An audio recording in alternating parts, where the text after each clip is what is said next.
Our story begins on a stormy day in an ancient castle dungeon, where countless corpses lay piled on the ground, their fresh blood splattered across the path. A girl clutching a blood-stained knife stepped forward and called out to Qin Feng, declaring that he was truly special. Even with a lifespan 100 times longer than normal, he had still managed to make it through the ruins of the ancient gods. However, she added that his journey was about to end because of the artifact he had obtained there. The Eye of Judgment. She wanted it for herself. Nearby, a badly injured man lay atop a heap of corpses. He asked the girl, Qin Xiaoyou, why she would betray her own brother at such a moment. Qin Xiaoyou looked at Qin Feng coldly and told him he was nothing more than the adopted son of their parents. How dare he call himself her brother when they weren't even blood? Suddenly, another man called out to Qin Xiaoyu from behind, Song Fei. He told her there was no need to hide the fact that Qin Feng had indeed been useful to them in acquiring the artifact. Turning to Qin Feng, Song Fei said he was truly grateful because without Qin Feng's efforts, he and Xiaoyu wouldn't have been able to obtain this magical weapon. To completely drain Qin Feng's life, Song Fei had even gone to great lengths to stab him with the Soul Reaper sword. Furious, Qin Feng couldn't believe he had worked so hard to support Xiaoyu, taking countless risks, fighting for her and helping her level up after the game arrived, only to be betrayed. He realized he had misjudged her. Ever since their parents passed away, he had tried to discipline her, guiding her life, but once the apocalypse became reality, she only saw him as somewhat useful. Now that the artifact was in their hands, his value had disappeared. Song Fei charged at Qin Feng to end his life, reassuring Xiaoyu that she needn't worry, he would take care of her. Gravely wounded and filled with rage, Qin Feng shouted that even in death he would never forgive them. Without hesitation, Song Fei separated Qin Feng's head from his body, ending his life. In the year 2025, the forgotten game of God would arrive. While people slept, they would be forcibly dragged into the game's world. The only currency within the game was life itself. Dying cost players a portion of their lifespan, while killing monsters earned them more life. Players could even consume some of that life to extract skills from the game and bring them into reality. For a truly strong individual, feats like crushing a tank with bare hands, slicing an airplane with a sword, or even surviving a nuclear bomb were no longer impossible. From then on, the world changed drastically, and disasters spread everywhere. Qin Feng had survived alongside his sister, overcoming countless hardships and barely managed to become one of the 100 strongest people in the world. After facing numerous dangers, he finally made it through the ruins of the ancient gods and obtained the Eye of Judgment. He believed he was finally qualified to stand at the very top, only to be betrayed and stabbed by his own sister. At the brink of death, he regretted how his life's efforts had only served others. Everything he did seemed to earn him nothing but blame and resentment. Even in those final moments, part of him refused to accept death. He wished he could live again and do things for himself instead. Yet when he thought it was all over, Qin Feng suddenly opened his eyes to find himself in his own room. Shocked and confused, he wondered if he was still alive or if he had somehow returned to the real world. Checking his phone, he saw that the date was indeed 2025. He realized in amazement that he had been reborn 9 years earlier, on the very day the forgotten game of God began. The next day, Kyoyo kicked open his door and found him at home. Infuriated, she demanded to know why he hadn't answered her calls. She raged that she had simply gone to support brother Song Fei, so why was Qin Feng trying to cut himself off from her? Didn't he understand how important it was for her to go and cheer Song Fei on right now? Her brother was in crisis, and she blamed Qin Feng for stopping her and cutting off her money, preventing her from competing on the leaderboards. She accused him of turning her into a nobody and insisted it was his fault. Qin Feng looked at her and remembered that on the day the Forgotten Game of God was released, the two of them had a huge argument about Song Fei. Before the game arrived, Song Fei was a very famous idol, and Xiaoyu was a die-hard fan. On the surface, Song Fei seemed glamorous, but in reality he was a scoundrel who secretly cheated many of his female fans out of their money and their bodies. Qin Feng, wanting to protect Xiaoyu from being deceived, had forbidden her from getting involved with him, only to be accused of meddling in her life. Growing more furious, Xiaoyu asked if Qin Feng was pretending not to hear her. She shouted that it was his fault Song Fei had dropped off the leaderboard that month. If Qin Feng hadn't cut off her money, none of this would have happened. She placed the entire blame on him. Before she could say another word, Qin Feng slapped her hard across the face. Xiaoyu collapsed to the floor in tears, screaming at Qin Feng, "How dare you hit me?" Qin Feng looked at her coldly. "I don't have the time or the patience to argue with you today, but if you keep barking, I'll break your mouth." He threw an ATM card at her feet. "This is the money our parents left me. No matter how hard my life has been over the years, I never touched a single cent of it, but today, I'll pay you back everything. So, you can't say I owe you anything. For our parents' sake, I won't argue further. But from this day on, I no longer have a sister like you." Xiaoyou stared up at him, crying in anger as he walked away to his room. Inside his room, Qin Feng brooded over how, in his past life, he had sacrificed too much to protect Qin Xiaoyou, giving up countless opportunities to explore secret places and treasures. Now that he didn't have to worry about her, he wanted to see just how far he could go. Armed with his knowledge of the game from his previous life, he would surge ahead of everyone else. As for my sister, he thought, I'll let her do whatever she wants, but Song Fei, I'll kill him with my own hands. With that, he swallowed some sleeping pills and logged into the forgotten game of God. When Qin Feng opened his eyes, he found himself standing in the grand hall of profession selection, a place filled with innumerable possible classes. He remembered how, in his previous life, his first time here had left him anxious and uncertain, taking hours just to decide on a profession. This time, however, he couldn't afford to waste a second. In his past life, he had chosen the warrior class to better protect Qin Zhiyu. Although the warrior wasn't weak, it no longer suited him. Without his sister to worry about, his solo leveling would be much faster, and mobility was key. This time, I'll choose the assassin class. The moment he selected assassin, a sudden notification appeared before him. Greater than, the artifact has already been bound and activated. Greater than, unique attribute unlocked, might of judgment, passive. Greater than, when entering the game abandoned by the gods, the wielder will automatically obtain the highest quality profession and talents. Qin Feng was stunned. That's the same artifact Xiaoyou stole from me in my previous life, he thought. Then he realized that once an artifact recognized its master, it became useless if stolen. Maybe my rebirth is thanks to this Eye of Judgment, he wondered. Suddenly, another notification appeared. Because of the Eye of Judgment, he had unlocked a hidden profession. His assassin class had transformed into the Shadow, the highest level hidden assassin subclass. It was entirely different from the warrior path of his previous life, granting immense power right from the start. He recalled that when selecting any profession, there was a minuscule chance of obtaining its superior hidden class. Apparently, the authority of judgment could turn that slim possibility into a certainty. What is this power, he mused. The assistant answered. Greater than, authority of judgment, the most ancient and primordial authority in the universe. Authority prevails over rules and order. Currently, you lack divinity and cannot actively invoke it, but its passive effect is in place. Qin Feng was amazed. An authority that nullifies rules and order? He remembered how, in his past life, it wasn't until the 7th year of the game abandoned by the gods that a powerful figure escaped from Earth, abandoned by the gods, and reached the land of order, revealing humanity's first glimpse of the power of order.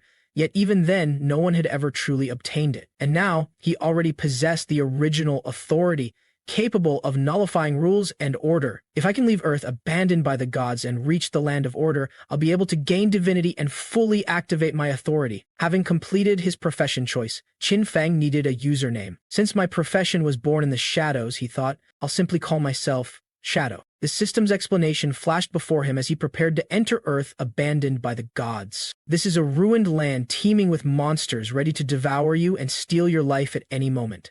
Leaving the town to slay monsters will earn you tradable life. However, if you die in the game, half of your life, both tradable and non-transferable, will be deducted. Shelltown is a safe zone where monsters cannot enter, players cannot attack each other, and the life loss rate is 1x. As he stepped into the game, Qin Feng saw many other players, most of whom had just arrived like him. Confused voices filled the area. Some had just gotten home from night shifts, gone to sleep, and now found themselves here, feeling pain that confirmed this was no dream. Qin Feng listened to their chatter and realized the scale of this phenomenon. So many people have been dragged in. Soon experts from various countries will appear, reshaping the world's order. If I want to stay ahead, I need to act quickly. Time waits for no one. Lost in thought, he suddenly noticed a group of players reappearing in town after being killed by a monster. They were frustrated at how difficult the game was. They had tried to fight a level 1 monster, and together they had only managed to bring its health down by about a third. The monster, however, took out half a player's health with a single hit and finished them off with a second, sending them back to town with half their total life deducted. Among this team was a blonde-haired girl named Lizzie, who, to Qin Feng's surprise, also appeared to have a hidden profession. She noticed that Qin Feng was similarly unique and approached him. "Hey, want to team up?" Lizzie asked. "Those monsters out there are really strong, and it's impossible to beat them alone. We learned the hard way. The 5 of us got annihilated once already." Qin Feng politely declined. Annoyed, one of Lizzie's teammates scoffed. "Is he trying to act like a lone expert without even talking to us? The 5 of us couldn't handle those monsters, but he thinks he can do it alone? He must have a death wish." They all chuckled, insisting it was suicidal to venture out there solo. Lizzie checked his profile and noticed his codename was Shadow. She motioned to her teammates and said, "Follow him. Let's see what skills he has. Even if he fails, we might learn more about the monsters. Or at least," she smiled grimly, "we'll see how he dies." Qinfeng wastes no time and heads straight into the forest to hunt monsters. Unbeknownst to him, the blonde-haired girl Lizzie and her teammates follow at a distance. After being dragged into this strange land abandoned by the gods, Lizzie quickly realized how dangerous it was. With years of experience as a veteran gamer, she had formed a party to level up, but none of them expected that the very first monster outside the newbie town would annihilate them. Lizzie notices something unusual about Qinfeng. His starting weapon differs from hers, a short sword instead of a dagger. His movement speed is faster than that of her assassin teammate, and even his gear looks different. Suspecting that Shadow might have a unique class or skill, she decides to tail him, hoping to gather valuable intel. Qinfeng, however, is fully aware they are following him. He activates Latent Image, a stealth ability that renders him invisible until he attacks. Moments later, Lizzie and her team emerge from hiding, only to find that Qinfeng has vanished into thin air. Did he just use a stealth skill? One of Lizzie's teammates wonders. I didn't think low-level assassins could hide so completely. Unable to locate him, they reluctantly return to town, deciding that wandering the forest again is too risky. They have already died once, and losing any more of their remaining lifespan would be devastating. Instead, they plan to search for treasure chests or special NPCs within the safety of the town. Now alone, Qinfeng reappears as his stealth duration ends. He marvels at how powerful his hidden class seems. Ordinary beginner assassins can be exposed easily at this level, yet his shadow class remains undetectable by either players or monsters in these early stages. He also knows the starting town offers little help in increasing combat power. It serves mainly as a refuge. In this godforsaken game, the weak are merely prey. He checks his status window, recalling that every new player starts with 10 points in each attribute. Different classes add bonuses on top of that. In his previous life, his warrior class granted only +3 strength and +3 constitution. Now, his hidden class, Shadow, provides bonuses to all attributes and a staggering +8 agility. He even gains 5 extra attribute points to allocate freely. While many players initially boost strength or spirit for higher damage, Qinfeng knows from experience that no matter how much early damage you can deal, monsters can still crush you if they land a hit. Speed is the key. He allocates all his free points into agility. Suddenly, he hears a strange noise from behind a tree and spots a level 1 creeper, an ordinary grade monster in the midst of evolution. Qinfeng immediately recognizes it as the same monster that killed the 4-man team earlier. He sees fresh wounds on its body, likely inflicted by those unfortunate players. When a monster kills someone, it gains that person's lifespan and uses it to evolve. The creeper lunges at Qinfeng, but he easily evades the attack. Activating Latent Image, he vanishes once more. Confused, the monster searches frantically for him, but before it can react, Qinfeng launches a stealth-breaking strike to the monster's head. He deals 174 points of damage, instantly slaying the level 1 creeper and earning 10 experience points. Qinfeng stands there, momentarily stunned. It's the first time he has ever taken down a monster in a single blow. The system promptly explains that his backstab skill, combined with attacking from outside the monster's field of vision, doubled his damage. The synergy of multiple assassin skills magnified his strike to a terrifying level. In his previous life as a warrior, he could only deal around 40 damage on a critical hit. Taking down a creeper was a slow, hard-fought battle, one he often did while sharing resources with Qin Xiaoyu. Now, free from those obligations, he quickly checks the loot. The rewards include 3 days of transferable life, 54 years, and 155 days of non-transferable life.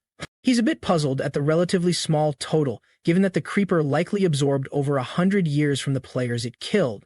Still, life exchange mechanics are complicated and it's not worth dwelling on. Just when he thinks he's done, the Eye of Judgment unexpectedly activates. A system prompt informs him that he has obtained the talent, greater than infinite evolution. Original main talent mode. There is a chance to gain evolution points. You also receive 5 evolution points automatically every 24 hours. Defeating a boss-level monster in solo mode grants 100% of the evolution points. You currently have 5 evolution points. Qinfeng can hardly believe his eyes. The ability to upgrade skills? In his past life, an item's grade never changed. Gear and skill books remained at whatever level they dropped. But now, he wields a power that transcends the rules. He immediately uses 4 evolution points to upgrade his shadow skill from normal to bronze. Its duration extends from 12 to 16 seconds. The bonus attack on the first strike out of stealth goes from +60 to +90, and the cooldown decreases from 28 to 26 seconds. He also upgrades backstab from poor to normal, boosting its rear attack damage bonus from 10% to 15%. Qin Feng grins, realizing how these small percentage increases can create a massive gap in power, especially this early in the game. With his improved shadow ability, his stealth now lasts 16 seconds, and with eventual mastery, it can double to 32 seconds. At that point, he might even chain it into near-infinite invisibility. If he'd had this upgrade a few moments earlier, he could have killed the creeper even at full health in a single hit. Suddenly, a voice interrupts his thoughts. Turning around, he sees two new players who have just entered the forest. One brags to the other, "I could take down at least 10 of these monsters. This game is a piece of cake." The girl beside him, clearly impressed, adds, "You're amazing, Brother Gangzi. None of these creatures stand a chance." In that instant, Qin Feng notices a giant spider monster lurking just above them, poised to attack. Qin Feng immediately activates his initial skill, Invisible. Seeing him vanish, the player with a sword and shield laughs smugly, assuming Qin Feng ran away because he was intimidated by his muscular form. He has no idea Qin Feng disappeared not out of fear of him, but of the monster lurking behind them. By the time the pair realizes what's happening, it's already too late. A spider-like monster ambushes and instantly kills them. This creature, known as the Nurse, is a level 1 bronze-ranked novice boss with around 1,600 HP, far too powerful for a typical newbie to handle. It also commands a swarm of smaller spiders, making it even deadlier. For Qin Feng, however, it's a golden opportunity to test his upgraded skills. He dashes forward while still invisible and breaks stealth with a powerful strike, dealing 338 points of damage to the Nurse. In the process, he takes some damage himself, but thanks to his high agility, he avoids a fatal blow. He only has about 130 HP, and a direct hit could have killed him outright. The enraged Nurse begins lashing out wildly, and its smaller spider minions go on high alert. Approaching for a direct attack becomes risky. Qin Feng quickly adapts. Picking up a few stones from the ground, he re-enters stealth and then breaks it again by throwing a stone at the monster. Because of his hidden class bonuses, stealth breaking damage, backstab, and weak point attacks, even a simple thrown stone inflicts 299 damage. Realizing his main source of damage comes from the stacked bonuses upon breaking invisibility, Qin Feng decides on a hit-and-run tactic. He waits for a shadow to come off cooldown, throws another stone or lands another strike to trigger his bonus damage, then hides again. In this repeated cycle of stealth and strike, the spider boss stands little chance. Before long, he slays the Nurse and gains enough experience to reach level 2. At that moment, a worldwide system announcement rings out. Greater than player, Shell has killed her Nethi, Nurse rank, and is the first to reach level 2. The level leaderboard for Shell Village is now open. All around the globe, players are stunned. Many of them have been killed by basic monsters multiple times, yet someone has already defeated a bronze rank boss solo.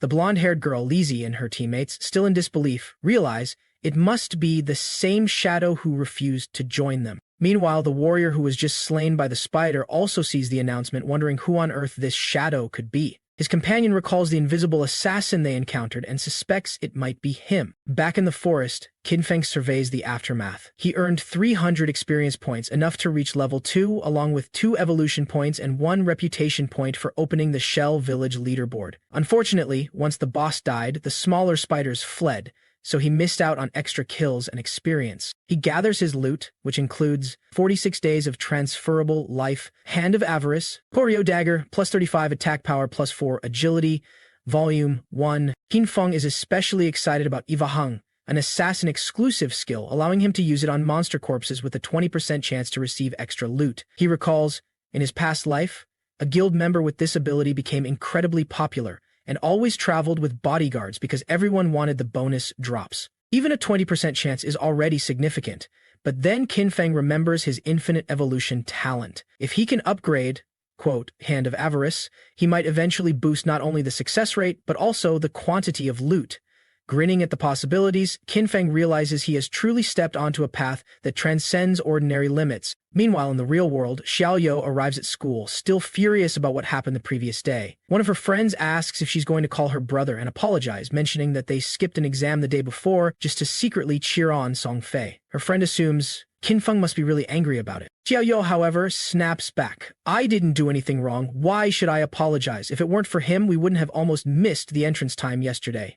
He should be the one apologizing to me." Her friend remarks that Qin Feng is a kind brother who treats Xiaoyu really well, and that sometimes she envies Xiaoyu for having him. This only makes Xiaoyu angrier. If you like him so much, why don't you take him? He meddles in my business all day, and he's not even my real brother. Brother Songfei is enough for me. Noticing a red mark on Xiaoyou's face, her friend asks what happened. Xiaoyou lies, saying she tripped and fell. She doesn't mention that it was Qin Feng who slapped her. When they enter the school and head toward their classroom, they see a large crowd gathered outside.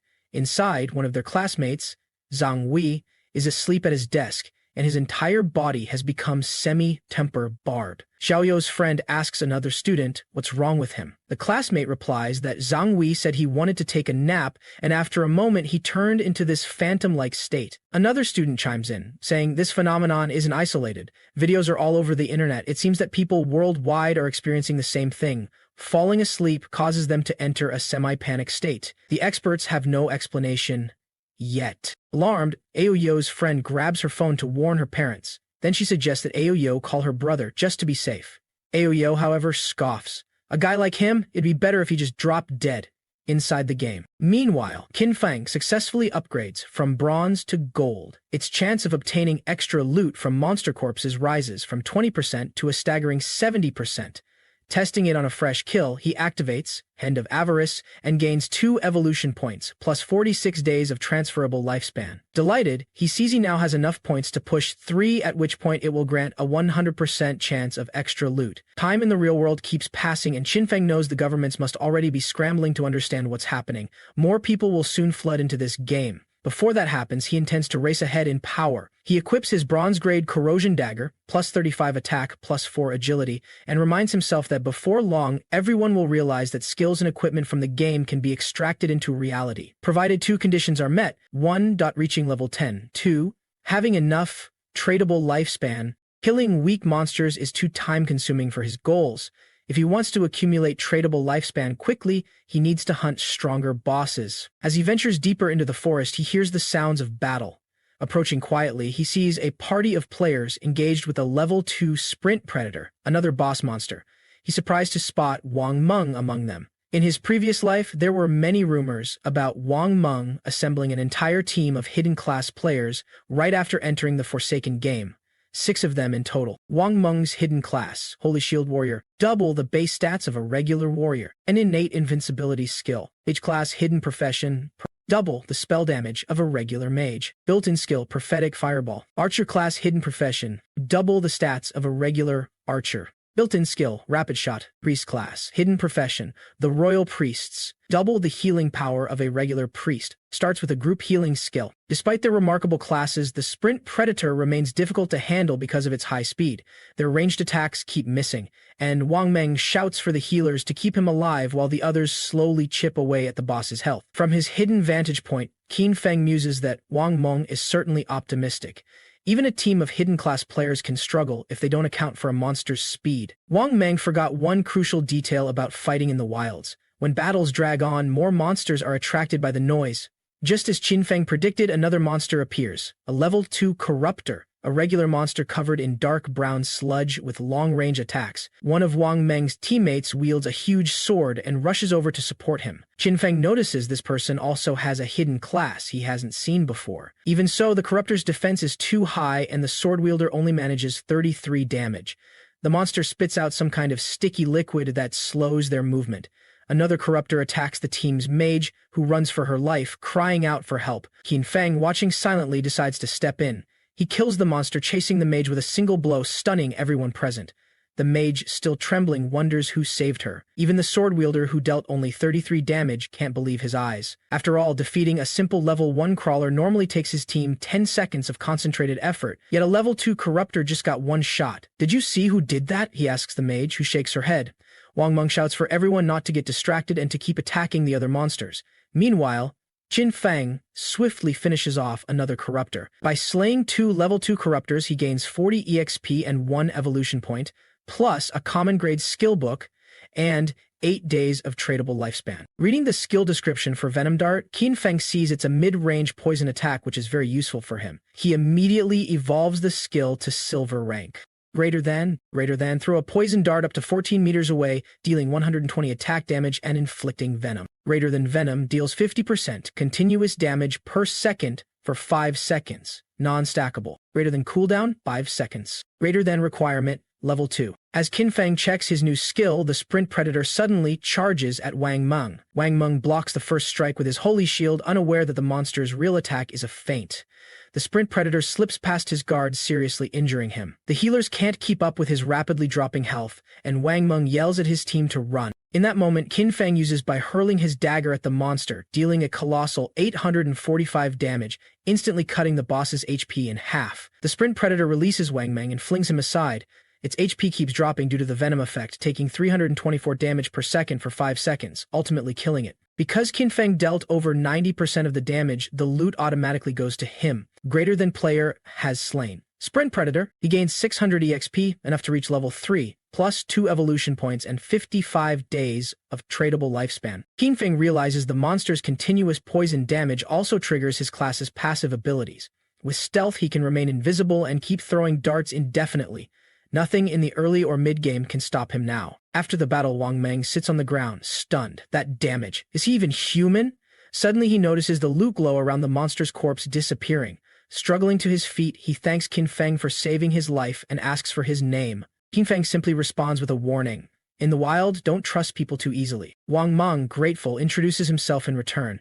If you ever need anything, look for me, he offers, indicating he has considerable backing and resources. Qin Feng knows Wang Meng is trustworthy and well-connected through Daxia's government, making him a solid prospective trading partner for unwanted loot. Activating Qin Feng gains an additional 3 evolution points and another 55 days of tradable lifespan. He also acquires Sprint Predator's leather greaves, bronze, ideal for an assassin class. Engraved, then Sprint Predator's leather greaves. Bronze, greater than +9 physical defense, +5 all elemental resistances, +15% cooldown speed. Greater than requirement, level 2. Thrilled with his gains, Qin Feng notes he still has plenty of other class gear and skill books that he can sell. Once his bag is full, he plans to return to town and trade everything for lifespan. His power is growing 100 times faster than in his past life, and he's determined to use it to exact his revenge on Song Fei. Meanwhile, in another area, several players are battling monsters. As the fight goes on, more and more creatures are drawn to the commotion, forcing the players to run for their lives. But just as they turn to flee, a massive boss monster appears in front of them, blocking their path. Taken by surprise, they wonder what kind of monster it could be. Yet before they can react, it attacks and kills them instantly. After dying, they respawn at a newbie village, furious and in disbelief. They complain that monsters always appear in packs and flee when their health is low. The players need to reach level 3 to exit the game, but with so many monsters swarming them, they have no idea how they'll ever achieve that. One party member suggests gathering more people, thinking that a 3-person team is too small. Perhaps 6 or even 10 players would be better. Another, however, disagrees, saying he once saw a 10-person team wiped out by a huge pack of monsters. On the other hand, if a group becomes too large, it risks attracting a powerful boss. He recalls seeing a team of 40 players lure out a creature called the Damned, which killed over 30 of them with a single attack. They are all at a loss. If they cannot reach level 3, they'll be trapped in this world forever, never returning to their families. After all, everyone ended up here by falling asleep. Only their consciousness is present in the game. If they don't escape, their real bodies will starve to death. Meanwhile, a bloodhound girl named Lizzie also respawns in the same village after being killed by a monster. Furious at how difficult the game is, she notes that she and her team have already died 3 times, and they have fewer than 10 years of tradable life left. One of her teammates worries that if they die again, they might really die for good. She responds that, real or not, they can't afford another death. Glancing at the leaderboard, Lizzie notices a player called Shadow leveling up astonishingly fast. Convinced he must know some secret method, she decides they need his help to reach level 3. Lizzie comes up with a plan. She tells her teammates to spread the word that if Shadow helps them reach level 3, she will pay him 10 million in cash once they return to reality. Meanwhile, Qin Feng is still out hunting monsters for evolution points. After gathering enough, he invests them all in evolving his skill Hand of Avarice. Thanks to the large number of evolution points he has spent, Hand of Avarice evolves from Platinum to Jade, an assassin skill. Now, when used on monster corpses, it grants a 110%, 160% chance of yielding an additional loot drop, and there's a 20% chance that this extra loot will increase by 1 rarity level. Qin Feng is amazed at the potential, wondering if further evolution could push these percentages even higher. Suddenly, he spots a gigantic monster called the Damned, the same one rumored to have annihilated a 40-player team. This beast is currently a bronze-level boss, but Qinfeng realizes it appears to be digesting life energy and may soon advance to silver level. Given the way it's feeding, it's clear it must have wiped out that large group. However, Qinfeng's backpack is already full, so even if he manages to kill the damned, he wouldn't be able to pick up any loot. He marks the spot on his map, deciding to return to town to empty his backpack before coming back to deal with the monster. By the time he returns, it may well have advanced to silver level. Back in town, rumors spread rapidly. Someone is offering 10 million in cash for the top-ranked player Shadow to help them reach level 3. While most players continue to die, their life ticking away each time, wealthy players are already scrambling for solutions. Meanwhile, the ordinary players fear that without such resources, they have no hope of escaping this nightmarish game. Just then, Qinfeng suddenly teleports into the crowd, leaving everyone stunned. He opens up a stall and begins selling equipment and skills. The onlookers are astonished. He's carrying 2 sets of bronze gear and still has 2 more to sell. Did he kill a bronze-level boss? Looking at his name, they realize he's Shadow, the #1 player on the leaderboard. However, no one can see his face because he has activated the hide face function. Since appearances in the game are identical to real life, it's clear he doesn't want his identity revealed. Suddenly, a pink-haired girl approaches Qinfeng to inquire about the price of an ice cone spell. Qinfeng replies that it costs 100 days of tradable life. Recognizing the girl as Grey Rose, who is currently ranked 11th in Shell Village, and who also uses hide face, he notes her surprise at the cost. She asks him to lower the price, but Qinfeng insists that Ice Cone spell significantly boosts a mage's monster clearing speed in the early game, making 100 days quite reasonable. Grey Rose then asks if she can pay him with real-world money instead. Qinfeng refuses, explaining that if she has cash, she should buy tradable life from other players and then trade with him. If no one else offers more, he'll hold on to the item for her. After a moment's thought, Grey Rose tells Qinfeng to wait while she consults her teammates via their party channel. They encourage her, saying she led them to level 2 in no time, so they have no objections if she uses their collective tradable life. Their main goal is to reach level 3 and escape the game. Grey Rose agrees, instructing them to transfer some of their tradable life to her now, in exchange for money once they return to reality. After collecting enough tradable life, Grey Rose gives Qinfeng 100 days of it and obtains the skill book. Qinfeng suspects a full level 2 team has likely killed at least 30 or 40 trackers, so they probably had more than enough tradable life to spare, but he accepts the 100 days anyway. This brings his total to 368 days of tradable life. Suddenly, a blonde-haired girl named Lizzie approaches Qinfeng. She asks him to help her reach level 3 and offers him 10 million in cash once they are back in reality. The nearby players are taken aback. They'd heard rumors someone would pay Shadow 10 million, but they didn't believe it until now. Qinfeng remembers Lizzie from his past life when she led a criminal gang that was eventually destroyed by the authorities. Allegedly, she used money to purchase tradable life as bait, kidnapped many people to work for her, and killed those who resisted her in the real world. Lizzie claims her father is the president of Dajiang Industries and reassures Qinfeng that payment isn't a problem. However, Qinfeng immediately refuses her offer. Stunned, Lizzie insists that no one knows what's really happening in this game and tries to tempt him, saying if he joins her, she'll ensure he lives like a king, with cars, houses, and any luxury he desires. Qinfeng glares at her and responds coldly, "If you're not here to buy, step aside. Don't interfere with my business." In his mind, money is pointless now. Tradable life is the only real currency in this world. Irritated, Lizzie tells Qinfeng she's doing him a favor by including him in her offer. If this were the real world, she would already have taught him a lesson. Furious, Qinfeng warns her that if she says one more word, he'll kill her until her tradable life drops to 0. Frightened, Lizzie and her teammates quickly flee. Later, Qinfeng sells his remaining gear, closes his stall, and sets out into the forest to deal with the damned. At this point, no one yet realizes that tradable life can be brought back to reality to extract in-game skills, nor do they understand that this cursed game will soon disrupt real-world order. The legacies people once relied on will prove meaningless, and only personal strength will matter in the world to come. Meanwhile, the blonde-haired Lizzie is furious that Shadow not only refused her offer, but also dared to threaten her. She makes up her mind. Once she returns to reality, she'll make sure to kill him. Suddenly, a man named Mao Lijun approaches Lizzie and claims he's currently level 2 and knows a trick for leveling up. If she pays him the 10 million instead, he can help her reach level 3. Lizzie asks what sort of trick he has in mind. Mao Lijun says he usually doesn't share this information freely, but because it's Sister Lizzie, he'll make an exception. He explains that to level up efficiently, a player must assign all 5 initial attribute points to agility. This way, their sprint speed will be just fast enough to outrun crawlers, letting them dodge attacks easily and defeat monsters. Lizzie is surprised, realizing this must be how the game works. Unfortunately, she already put her 5 attribute points into strength. Even so, she's glad to have found someone who seems to know what he's doing. So she tells Mao Lijin to help her level up. However, since he's not as strong as Shadow, she offers him only 5 million. If he can get her to level 3, she'll pay him in cash when they return to reality. Mao Lijun accepts, thinking Shadow must be an idiot to refuse 10 million for no apparent reason. Meanwhile, Qin Feng empties his inventory in town and returns to the forest where he marked the damned monster. By now, the boss has already evolved to Silver Tier, cloaked in a gray mist as it continues to grow in power. Fully evolving from silver to gold might take 7 or 8 hours, but Qin Feng has neither the time nor the patience to wait. He uses Venom Dart and Stealth Break Strike, throwing the Venom Dart at the damned monster and dealing 659 damage. Thanks to the Venom effect, the boss's health begins to drop continuously. Qin Feng then activates Shadow Sneak to turn invisible again. A Silver Tier boss has 2 to 3 times the health of a Bronze Tier boss, still only the equivalent of 2 or 3 Venom Darts for Qin Feng. Roaring in anger, the Damned prepares a powerful area attack, destroying everything around it. Qin Feng barely evades, aware that this Mage-type boss has high damage AoE spells.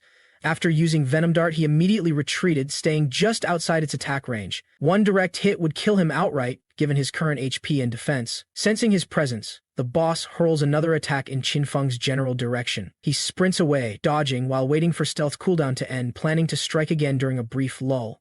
The moment the boss ceases fire, Qin Feng seizes the opportunity. He summons another Venom Dart and hurls it at the monster's head, then quickly activates Stealth Break Strike, dealing another 659 damage. The Venom effect steadily drains the monster's health, pushing it closer to defeat. The boss's HP was nearly depleted and it began to flee. Good, thought Qin Feng. Better that it runs rather than make a pointless desperate stand. It made things much easier for him. He launched one final attack and killed the monster instantly. System notification. Congratulations, you have slain Curse Master, Silver Tier. You have gained 1,800 EXP. With this EXP, Qin Feng reached level 5 and earned 4 evolution points. He also obtained 124 days of tradable lifespan. He couldn't believe he had leveled up twice and gained so many evolution points. Then, using his greedy hand skill, he received an additional 8 evolution points and 248 days of tradable lifespan, effectively getting those bonus rewards twice. In total, the Silver Tier boss granted him 12 evolution points and 372 days of tradable lifespan. Just as Qin Feng was marveling at the bounty, Greedy Hand's extra effect triggered, upgrading one of his loot items from Silver Tier to Gold Tier. In other words, he had just scored a Gold Tier item. As expected of the Jade-level Greedy Hand, he thought, there's a 20% chance to upgrade extra loot by 1 tier. The boss also dropped 7 or 8 pieces of equipment, but Qin Feng's backpack only had 10 slots. It would be too time-consuming to return to town after every boss kill just to clear space. He hoped the Curse Master might drop some sort of storage ring to expand his capacity. When he inspected the Gold Tier item, he was stunned. He hadn't expected to obtain something like this so soon.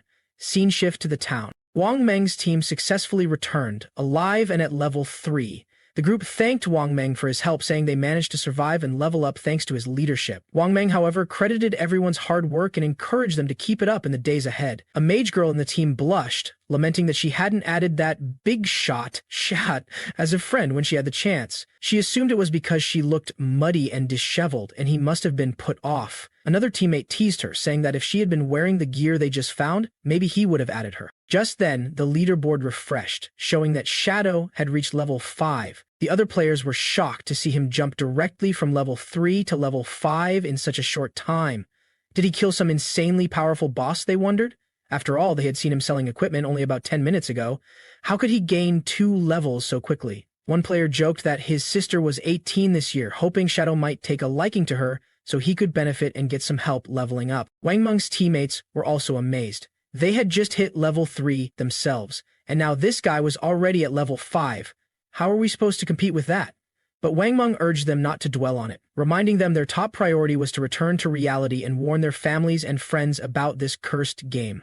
The world was bound to fall into chaos, and at the very least, their loved ones needed to be prepared. With that, they logged off from the game, back in the real world. When Wang Meng opened his eyes, he found himself surrounded by several of his comrades. They saw him awaken and quickly asked if he was all right, explaining that he had turned semi-bark bureau, and they were worried something terrible had happened. Wang Meng shook off their concerns and told them to gather everyone immediately. Something major was underway.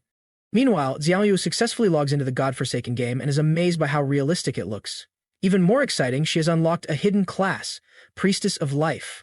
Confident that this will put her on par with her brother Songfei, she decides she must find him and share the secret of initial point distribution. She's also furious, wondering where that idiot Qin Feng has gone. He's always trying to control everything, but now, when she really needs him, he's nowhere to be found. She suspects he doesn't care at all. Well, it doesn't matter. She now has a hidden class, and Xiao Wei has promised to help her level up. Qin Feng can fend for himself. She's not going to help him anymore.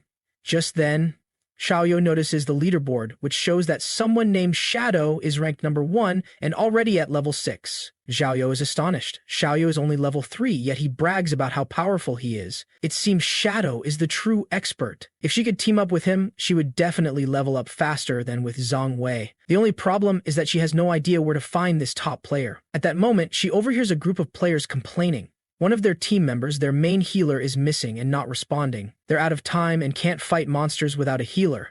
After all, they're not Shadow, who can solo anything on his own. One of the group members suggests finding a different healer. Seizing this opportunity, Xiaoyu approaches them, announcing that if they need a healer, she can help. After all, she just obtained the Hidden Priestess of Life class. Meanwhile, Qin Feng and Black Plum reach their destination where the hidden boss is located. Qin Feng is stunned to see that the boss is the Golden Grade Ghost ship. He tells Black Plum to hide and stay on guard against surprise attacks. He'll handle the boss himself. Black Plum agrees, and Qin Feng uses his stealth technique to become invisible. As Qin Feng moves in to fight the boss monster, a sudden notification appears. Due to the influence of the ghost ship, this area has become a rage zone. Life loss rate in the area, 100 times normal. Qin Feng realizes that staying here for 15 minutes would consume an entire day of his life.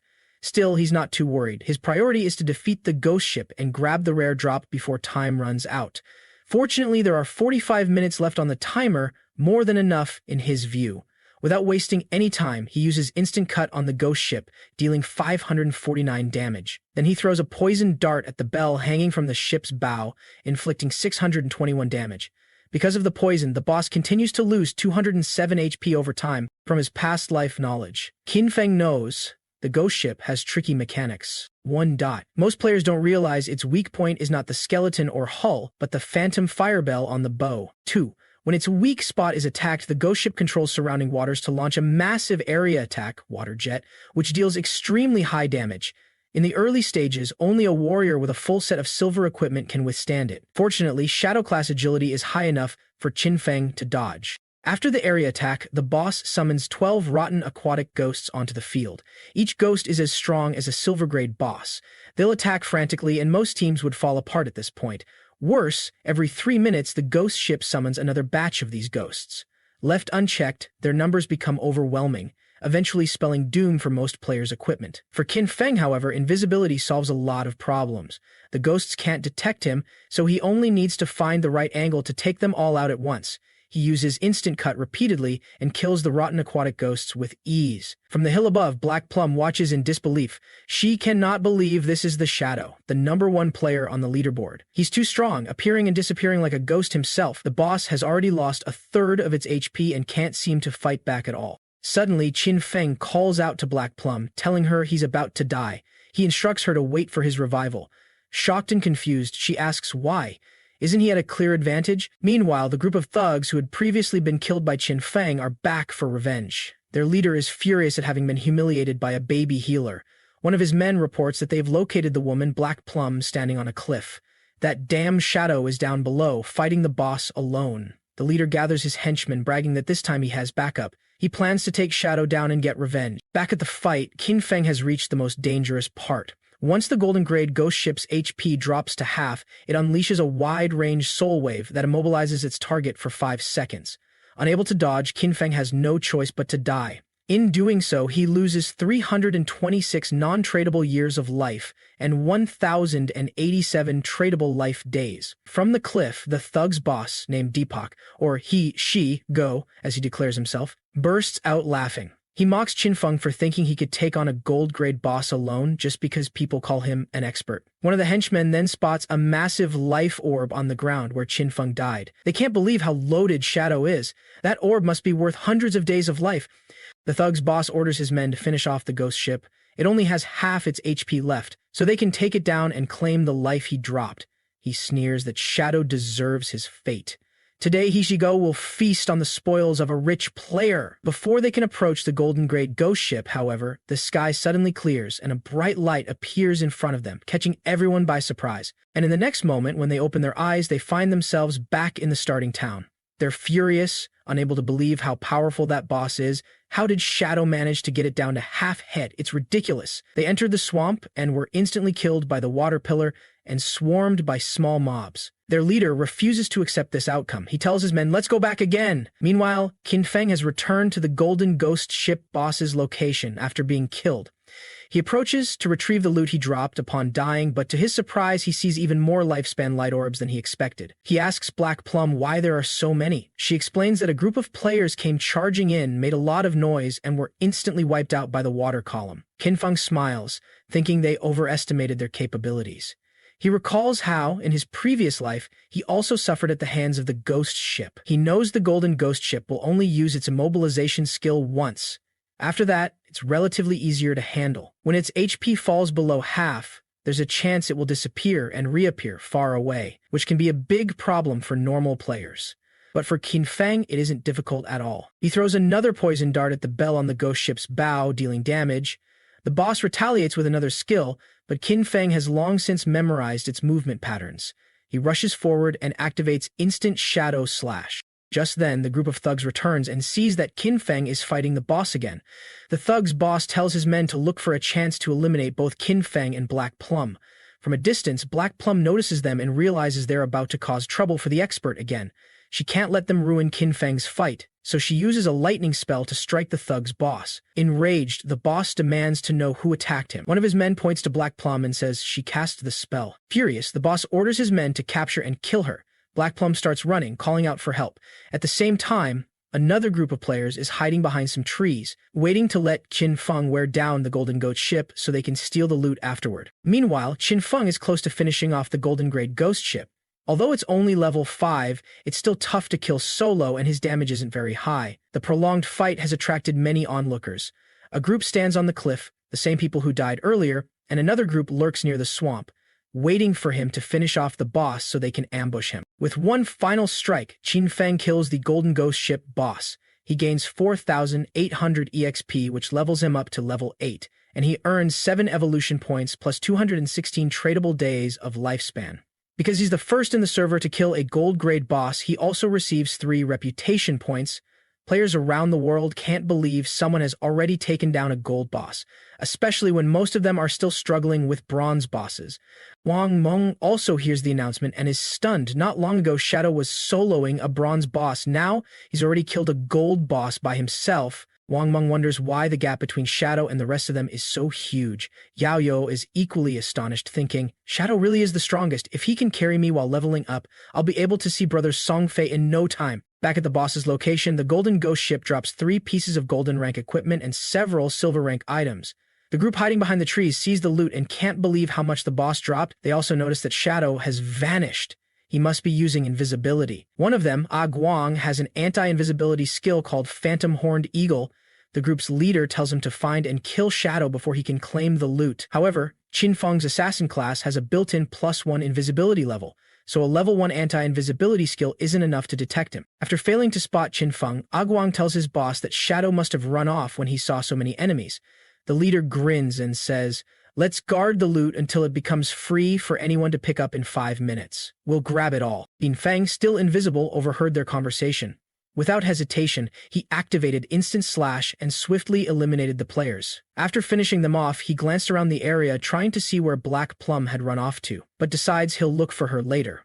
He now has enough evolution points to upgrade his Greedy Hand skill.